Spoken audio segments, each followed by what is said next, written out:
ntushobora kuvuga ngo ufise mwemu udafise ijambo rya Kristo. Abamizisiye bari ngase amen amen. Iyo hagaze ijambo ry'Imana muca musohoka, ntimuzova muvugije mu mwemu mutagira ijambo ry'Imana. Abaririmbyi ntimushobora guhimbaza Imana mutagira ijambo ry'Imana muri mwebwe, kandi Imana ikeneye ko muyihimbaza mu mwemu no muki. None uko kuri muza gukura yatajamo ry'Imana mwumviriza. Amafinitsi ni meza, mwarayigishijwe, kuririmba amabackups ni meza, ariko dusigarana gusa ko watwemeje muga nta kintu dusigiye, kuko umuntu atanga icyo yaronse. Ntushobora gutanga ubuzima utaronse ubuzima. Hakurya y'indirimbo zanyu turakeneye ubuzima bw'Imana, hakurya y'ukuvuza kuri turakeneye ubuzima bw'Imana. Ntidukeneye ko mutumena amatwi gusa, turakeneye kuronka ubugingo, turakeneye kubona la vie qui déborde. Bisigura ngo imbere y'ukuvuza, imbere y'ukuririmbira Imana, Imana irakeneye yuko manifesta ubugingo bwayo.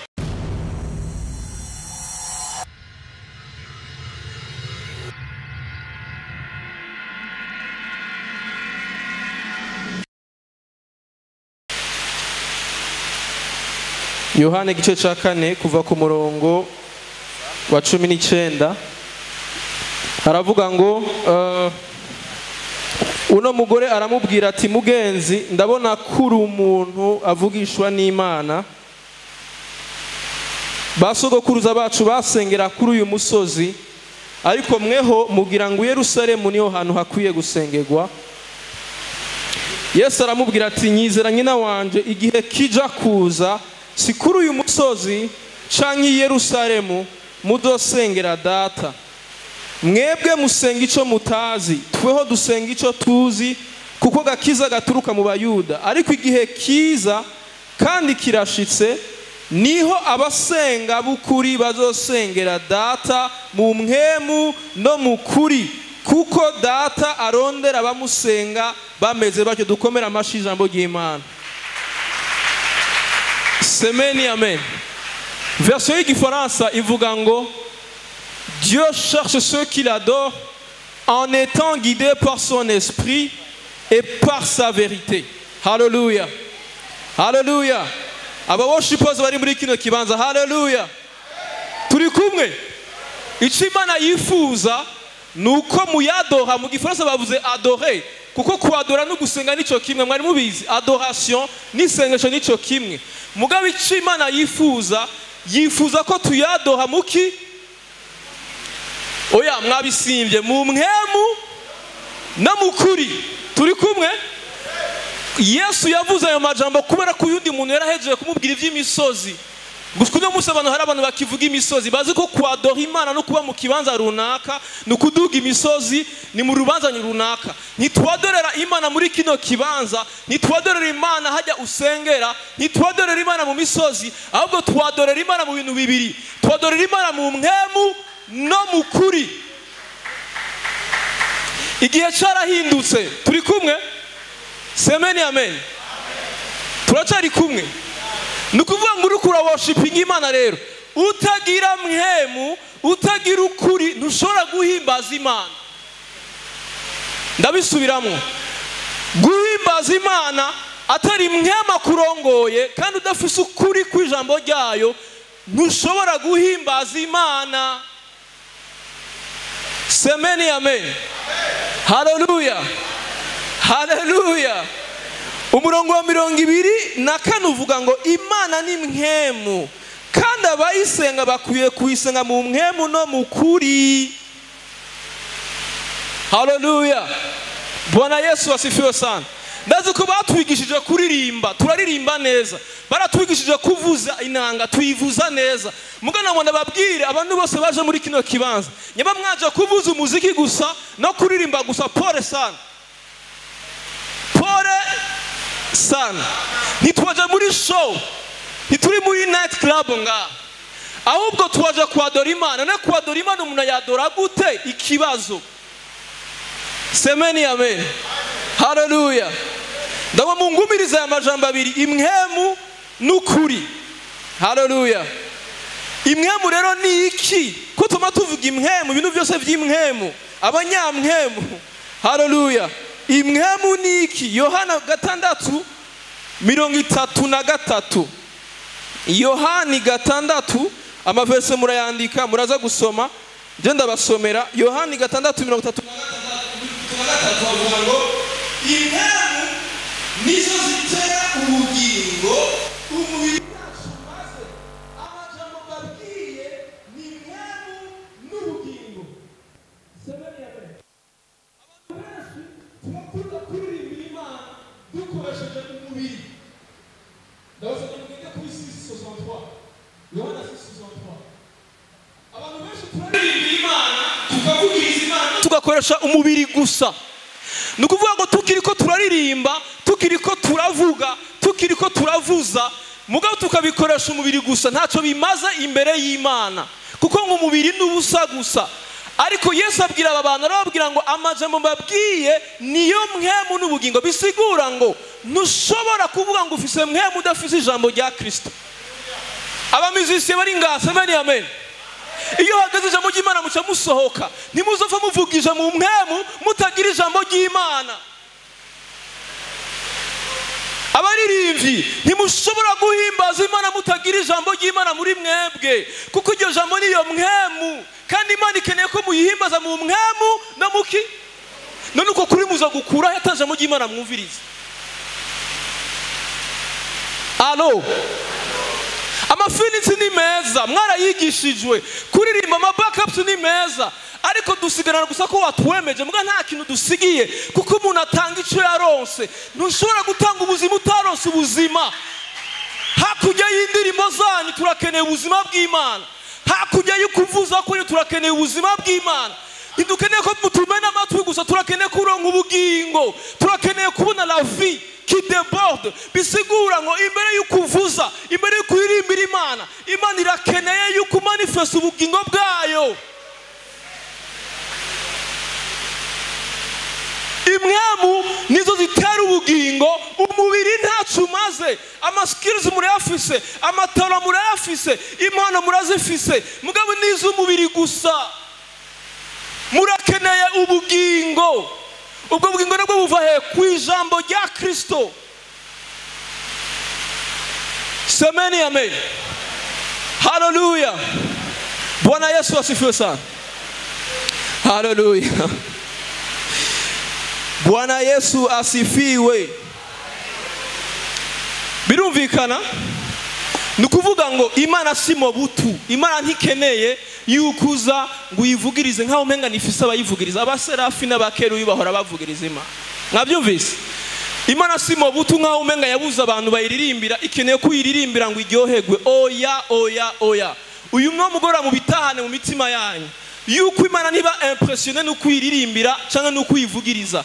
Imana iba impressionné n'umutima uyirondera, n'umutima uyikeneye uyinyoterewe.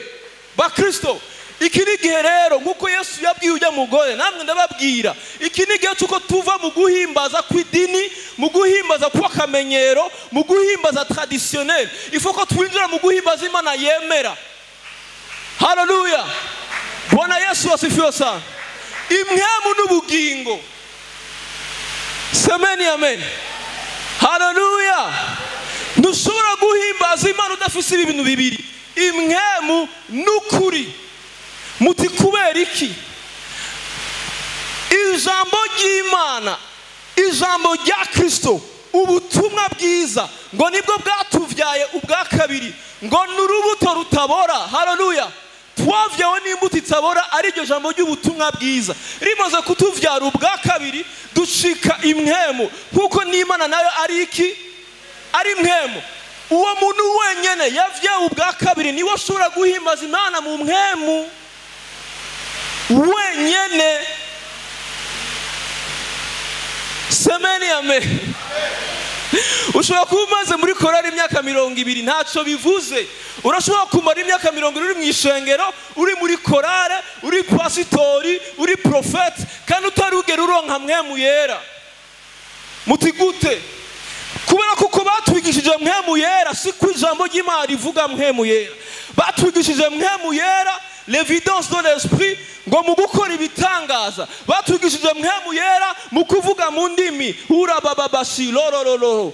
batwigishije mpwemu yera mu kwirukana abadayimoni. Ariko naratangaye nsomye Bibiliya, Yesu aravuga ngo bazombwira muri ya minsi ngo twakoze ibitangaza mu izina ryawe, ngo twirukanye abadayimoni mu izina ryawe, ngo twasenze abadayimoni mu izina ryawe, ngo niho nzobabwira ngo sinigeze kugira iki. Bisigura ngo urashobora gukoresha ibitangaza kandi utazi Kristo. Alo, impano zibaho, ingabire zibaho, ariko birababaje uno munsi dukoresha ingabire gusumba kumenya Imana. Dukoresha amatara yacu gusumba ubusabane bwa Kristo, gusumba kumenya Kristo. Twafashe dushira imbere impano, dushira imbere performance. Ariko nababwire ngo ibi bintu dukorera hano hantu iyo atari Imana ibikoze nubusa imbere y'Imana. Haleluya. Bwana Yesu asifiwe sana. Haleluya. None kumenga biragoye. Narinzi ko jewe ndi worshiper international. Muga ndumva umenga biratanga kugorana. Umviriza. Imana ntihimbagwa n'ijwi ryiza. Nitwebwe twumviriza ijwi ryiza. Imana ihimbagwa n'ijwi ry'umutima wawe. Kuko si twese ngaha dufise amajwi meza. Natwe si duhimbaza Imana none. None duhimbaza Imana gute? Si twese ngaha tuzi gucuraranga. None tuzofa tutazira Imana. Tutazi gucuraranga. Imana ntiyumviriza ijwi ry'umunwa, yumviriza ijwi ry'umutima. Semeni amen. Nukuvuga ngo imbere y'uko uririmba n'imbere y'uko unavuza wabwirizwa ku exprima ubuzima bwawe usanzwe ubaye. Ntacyo bimaze ko duhora turirimbira Imana ngo turagukeneye, turakwifuza kandi mu mitima yacu tutayifuza. Semeni amen. Ijambo ry'Imana niryo mpwemu bantu mwe. Nta kundi dushobora kuronka mpwemu w'Imana tudafise ijambo rya Kristo. Ijambo rya Kristo nibwo butumwa bwiza, niryo riduha mpwemu yera. Hama mpwemu yera kugira umumenya ko umufise. Bibiliya ivuga Yesu yavuze ngo muzobamenyera kuki? Apana kubimenyetso, muzobamenyera kuvyo bama. Uravuga mu ndimi nyinshi ariko byarakunaniye kuvuga ukuri. Uravuga mu ndimi nyinshi ariko mwisi turi wa wundi ntacyo bivuze. Mpwemu w'Imana hari camwa ca mpwemu wayo. Semeni amen. Semeni amen. Bakundwa, uno mugoroba namana babwire ngo ico Imana yifuza si indirimbo zacu, ico Imana yifuza si gucuraranga kwacu, ico Imana yifuza n'imitima yacu. Haleluya. Bwana Yesu asifiwe sana. Haleluya. Impwemu nizo zitera ubugingo, umubiri ntacu maze. Amajambo ndababwiye ni mpwemu n'ubugingo. Imana ni mpwemu, abayihimbaza bwiza kuyihimbaza mu mpwemu no mu kuri. Ni ibintu biri bifatanye. Nukuvuga ikire, nukuvuga ngo haleluya. Bwana Yesu asifiwe sana. Twarigishijwe kuvuga amajambo menshi, muga tuvugishije umuntu wacu gusa, ariko ayo majambo ugasanga ari kure y'imitima yacu. Twarigishijwe gutondeka indirimbo, ariko izo ndirimbo zikavuga ubuzima butari ubuzima bwacu. Ariko kuno mugoroba ndifuza ngo umutima wawe uhindukire mu izina rya Yesu Kristo. Umenye yuko Imana irifuza yuko uvuga ubugingo bwawe, yuko uvuga ubuzima bwawe, yuko imbere yuko uririmba uvuga ikiri mu mutima wawe. Semeni amen. Haleluya. Bwana Yesu asifiwe sana. Ndamara babwira ikintu kimwe. Iyo umuntu aririmbye ubuzima bw'undi muntu, mugakaburirimba atari ubuzima bwiwe, nico twita karaoke. Abantu benshi ngabirgo barakora amakaraoke. Hari uwaririmbye ngo nkunda bino bihe vyanje nawe, siko ugacuka jako nawe ukagasubira mukana atabihe vyawe n'Imana wigera ugira. Ukuna tufrape, ukura tubesha. Mwabyumvise? Semeni amen. Nta bihe vyawe nakristo wigera ugira, ugacusura ngo nkunda bino bihe vyanje nawe. Ibihe. Semeni amen. Haleluya. Bwana Yesu asifiwe sana. Ndabifurije no mugoroba rero abifuza guhimbaza Imana mu kuri no mu mpemu, ngo Imana iduhishurire icyo yifuza mu gihe nk'iki. Imana iduhishurira umutima wayo mu gihe nk'iki. Naho twavuga ijambo rimwe, naho turirimba indirimbo imwe, ariko turirimba indirimbo ivuye ku mutima, turirimba indirimbo ivuye deep inside. Semeni amen. Turarambiwe nuko turi muri vya bindi, dukora vya bindi, turi muri vya bindi, kubera ko namwe nababwire ikizodutuma turonka ubugingo bushasha nuko twakira ubutumwa bwiza, ubutumwa bushasha bwa Yesu Kristo yapfuye akazuka. Ubwo nibwo bwaduhaye kuvuka ubwa kabiri, nibwo buduha ubwo buzima. Wari muzi yuko turirimba, abantu benshi baravuga ngo baririmba gospel, ariko wumviriza ibyo bariko bararirimba ntibari kubavuririmba gospel. Alo, mwari muzi yuko gospel cyangwa ubutumwa bwiza tuvuge mu Kirundi, ubutumwa bwiza si ubwo kuririmba, ubutumwa bwiza n'ubuzima bwacu. Alo, gospel si style y'umuziki, ibyo bintu mubikura mu mitwe. Gospel si style musical, gospel n'ubutumwa bwiza, ubutumwa bwiza n'ubuzima bw'abana b'Imana. Ntushobora kuririmba ibintu atari ubuzima bwawe. Semeni amen. Hallelujah. Bwana Yesu asifiwe sana. Iminota 10 isigaje, ndagomba kubabaza ikibazo. Hallelujah.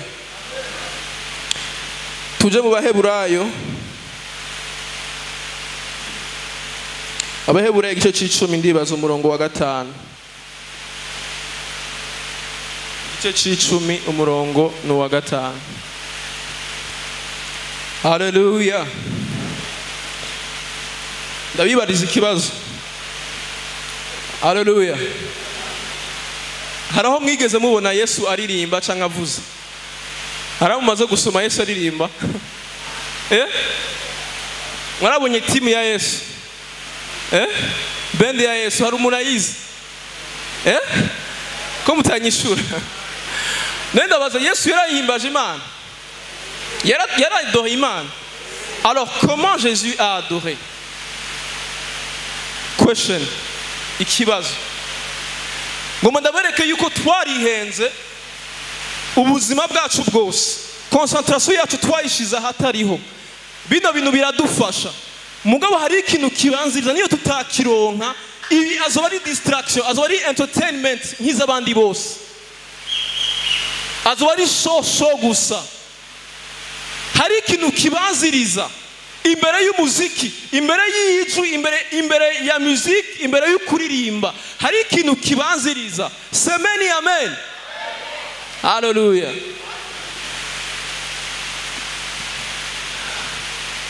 Nico gicatumye hamwe yaza mwisi avuga ati ibimazi n'amashikano ntibabigomvye, ariko wanteguriye umubiri.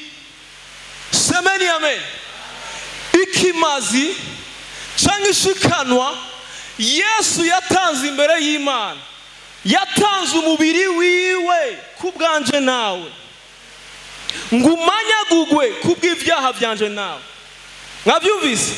Uno musi notre centre d'adoration cyangwa igituma tuhimbaza, igituma dutazira iyo Mana, suko twariye turahaga kuko harabaraye ubusa, suko twaronse ibyo twambara kuko hariho benshi babironse, ariko twebwe duhimbaza Imana, tugatazira Imana bishimikiye kuri iki gikorwa uyu mugabo yakoze cyo gutanga umubiri wiwe n'amaraso yiwe kubw'ivyaha bya benshi nje naho turimo. Yesu niwe yakoze worship ikwiriye imbere y'Imana. Imana iramwemera kuko yatanze ubugingo bwiwe ku bwa benshi. Nico nawe Imana igusaba uno mugoroba. Semeni amen. Uviriza, imbere y'uko utanga amahera yawe, imbere y'uko utanga ijwi ryawe, imbere y'uko utanga tara yawe, Imana ikeneye ko utanga kwanza umutima wawe n'umubiri wawe.